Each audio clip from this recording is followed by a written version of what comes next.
the residence of Sri Khanda. Mukunda, Narahari and Raghunandan. Lord Chaitanya began to glorify them. He said to Mukunda, "Are you the father of Raghunandan or something else?" Mukunda was the father of Raghunandan. Mukunda said, "Because Raghunandan has inspired me in devotion to you, therefore he is my father." Lord Chaitanya said, "Yes, this is correct. One who inspires you in Krishna consciousness or brings you to the path of bhakti, that person is like your father." Then he said about Mukunda to all the other devotees assembled, "Mukunda appears to be an ordinary physician for the Muslim king.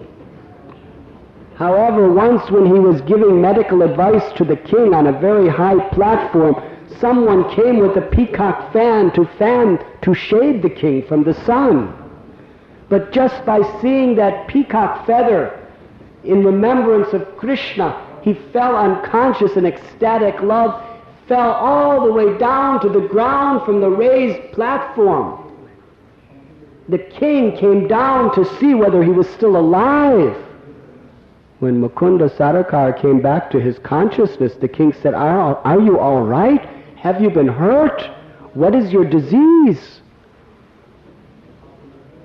Mukunda, very humble, he said, "No, I am all right. But I have some sort of a disease like epilepsy, and sometimes I fall down like this." However, the king understood that even though he was a Muslim king, by the influence of Mukunda's association, he knew that it's because of his pure, unadulterated love for Krishna that he became ecstatic by seeing these peacock feathers. And he sent Mukunda home. He said, "You go home and rest. It is all right." Lord Chaitanya gave these three devotees specific instructions, which Srila Prabhupada explains are the three instructions Lord Chaitanya gives to all classes of men. He told Mukunda that you make material and spiritual wealth. That means you work and you use your work and the funds that come through that work for propagating spiritual consciousness in the world. And you be responsible as a grihasta in your family with Krishna in the center. He told Raghunandan, his son, who was a pujari, "You worship Krishna in the temple." In fact, Lord Chaitanya told the devotees, he worships Krishna with such devotion, Gopinath, that just outside of his temple is a beautiful lake, and there is a kadamba tree. And on that kadamba tree, 2 beautiful kadamba flowers grow every single day of the year for him to use in the service of his deity. And then he told Narahari, the uncle of Raghunandan, that you should come and live with me in Puri, and you preach Krishna consciousness. These are the 3 duties of a Vaishnava. One class will be grihastas, living at their home with Krishna in the center, earning spiritual and material wealth. The other class are those who live in the temple and help with the worship of the deity, and the other are those who stay in the association of the Lord and travel and preach the message of the congregational chanting of the holy name.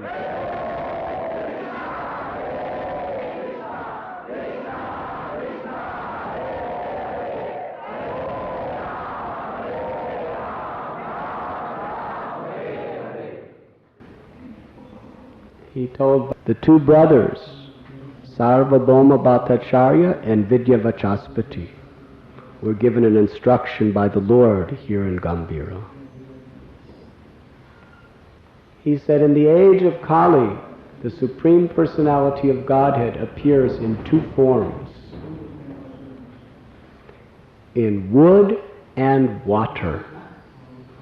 The wooden form of Lord Jagannath and the water form of the river Ganges.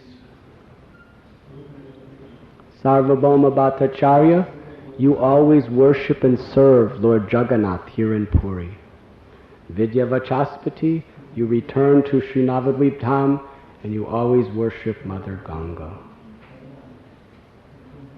Lord Chaitanya would taste the ecstasy of the sweetness of glorifying his devotees here in Gambhira.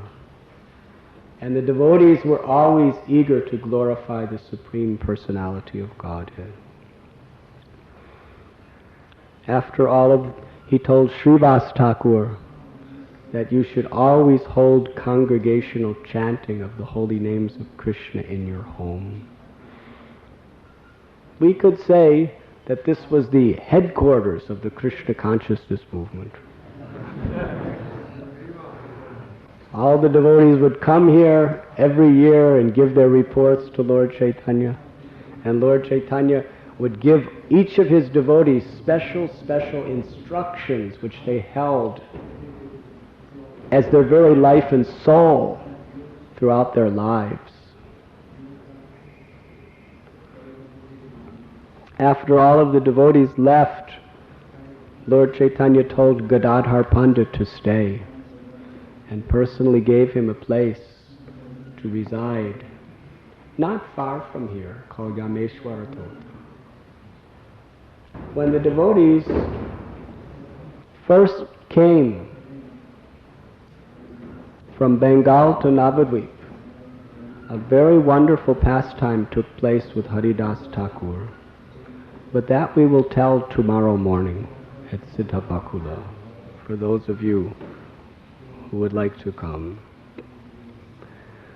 The wonderful leelas that were manifested in the Gambhira are unlimited. Sri Chaitanya Charitamrita especially describes many of these pastimes. But Krishnadas Kaviraj Goswami himself explains that if even Ananta Shesha with his 1,000 mouths cannot describe the pastimes that took place here, who am I?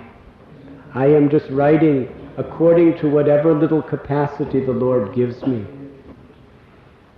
The most intimate expressions of Lord Chaitanya's love were manifested here in Gambhira. And therefore it is worshipped in the heart of all sincere Gaudiya Vaishnavas.